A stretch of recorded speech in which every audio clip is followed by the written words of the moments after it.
Welcome back to Learning with a Difference. News headlines for 8th of May. And first of all, national news. Collegium recommended 15 names for appointment as High Court judges. Army warned 200 terrorists ready to enter Jammu and Kashmir from across border. Rupees 18 crore recovered during Jharkhand raids over jobs, scheme funds fraud. Longest surviving Hizbul terrorist among three killed in encounter. In Jammu and Kashmir, the police called it a major success in stopping possible terror attacks on the Amarnath Yatra route.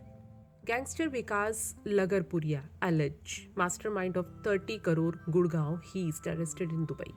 11 girls of Jharkhand residential school test COVID positive. And now some international news. Russian journalist faced fine for discrediting army amid Ukraine war. Andreessen Horowitz agreed to invest $400 million in the Twitter takeover deal, part of $7.1 billion in new financing commitments.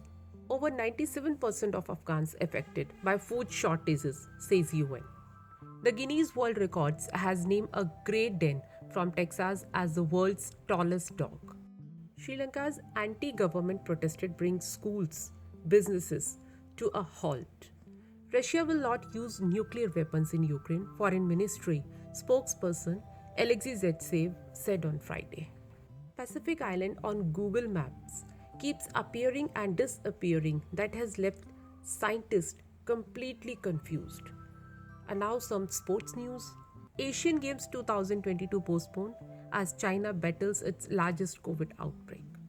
Real Madrid striker Karim Benzema heroics in the ongoing season of La Liga and UEFA Champions League has impressed many around the footballing fraternity.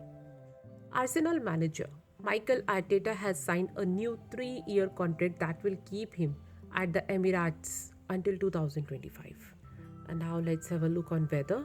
Heat waves to return over Delhi, Haryana, West Uttar Pradesh and Punjab from May 8.